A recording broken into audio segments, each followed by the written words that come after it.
Welcome to 99 TV. నేను లక్ష్మి. తెలంగాణలో ధాన్యం కొనుగోళ్ల విషయంలో ఒక స్పష్టమైన మార్పు కనిపిస్తోంది. రైతు పండించిన ధాన్యానికి పూర్తి లాభం రైతుకే చేరాలి అన్న లక్ష్యంతో ప్రభుత్వం తీసుకున్న నిర్ణయాలు ఇప్పుడు కాగితాలకే పరిమితం కాకుండా ఆచరణలో అమలవుతున్నాయి. ఐకేపీ కేంద్రాల ద్వారా ధాన్యం కొనుగోలు చేయాలి అన్న విధానం రైతుల జీవితాలలో ఊరటనిచ్చే మార్పుగా మారింది. ఏళ్ల తరబడి ధాన్యం కొనుగోళ్లలో రైతును పీడించిన దళారీ వ్యవస్థకు తెలంగాణ ప్రభుత్వం చెక్ పెట్టింది.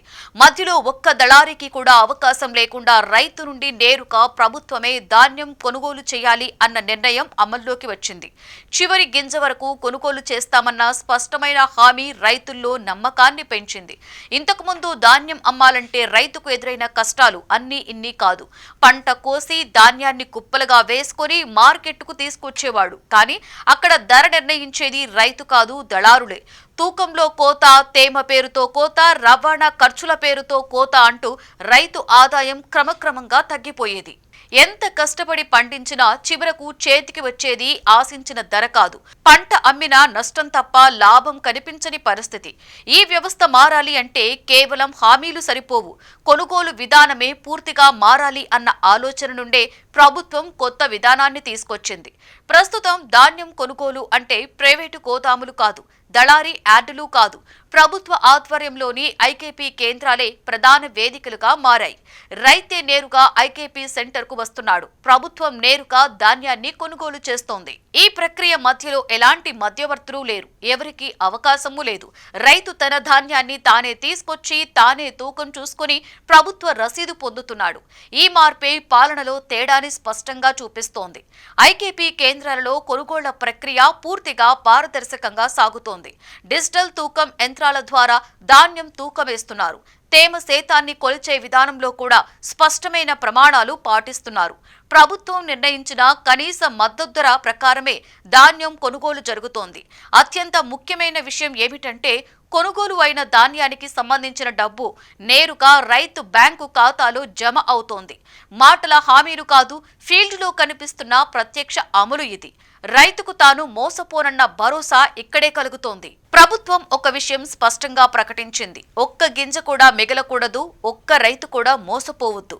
ఈ ఆదేశాలు కేవలం ఫైళ్లలోనే ఉండడం లేదు, ఐకేపీ కేంద్రాల వద్ద కొనుగోళ్లు సమయంలో ప్రత్యక్షంగా అమలవుతున్నాయి.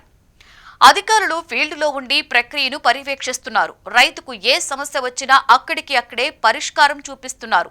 ఈ విధానం రైతుల్లో ప్రభుత్వంపై విశ్వాసాన్ని మరింత పెంచుతోంది. ఈసారి ధాన్యం అమ్మిన రైతుల మాటల్లోనే మార్పు స్పష్టంగా వినిపిస్తోంది. తూకం దగ్గర గొడవలు లేవు, ధర కోసం బేరసారాలు లేవు. ధాన్యం ఇచ్చాం, రసీదు వచ్చింది, డబ్బు ఖాతాలో పడింది అన్న మాటలే వినిపిస్తున్నాయి. ఇదే రైతుకు కావలసిన పాలన అని చాలా మంది రైతులు బహిరంగంగానే చెబుతున్నారు. కష్టపడి పండించిన పంటకు సకాలంలో సరైన ధర దక్కుతుంది అన్న నమ్మకం రైతుకు నిజమైన ఊరట. ఈ ధాన్యం కొనుగోళ్ల విధానం వల్ల లాభం కేవలం రైతుకే పరిమితం కావడం లేదు, రాష్ట్రానికి స్పష్టమైన లాభం కలుగుతోంది. నకిలీ బిల్లులు తగ్గాయి, అవినీతి తగ్గింది.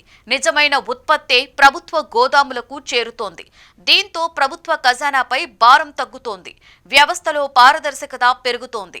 రైతు సంక్షేమం, రాష్ట్ర ప్రయోజనం రెండూ ఒకేసారి సాధ్యమవుతున్నాయి. తెలంగాణ ప్రభుత్వం ఒక విషయం స్పష్టంగా చెబుతోంది: వ్యవసాయం అంటే కేవలం సబ్సిడీ మాటలు కాదు, సపోర్ట్ ప్రైస్ బోర్డులు ఏర్పాటు చేయడమే కాదు, రైతు చేతికి సకాలంలో సరైన ధర అందాలి. అది జరిగితేనే ఎంత గొప్ప పథకమైనా ప్రయోజనం ఉండదు. ఈ ఆలోచన నుండే ఐకేపీ కేంద్రాల ద్వారా ధాన్యం కొనుగోళ్లకు ప్రాధాన్యత ఇచ్చింది ప్రభుత్వం. రైతు కష్టానికి గౌరవం దక్కాలన్నదే ఈ విధానానికి మూలం. ఈ రోజు ఐకేపీ కేంద్రాల వద్ద కనిపిస్తున్నవి కేవలం ధాన్యం కుప్పలు మాత్రమే కాదు, అవి రైతుల నమ్మకం, ప్రభుత్వంపై పెరిగిన విశ్వాసం.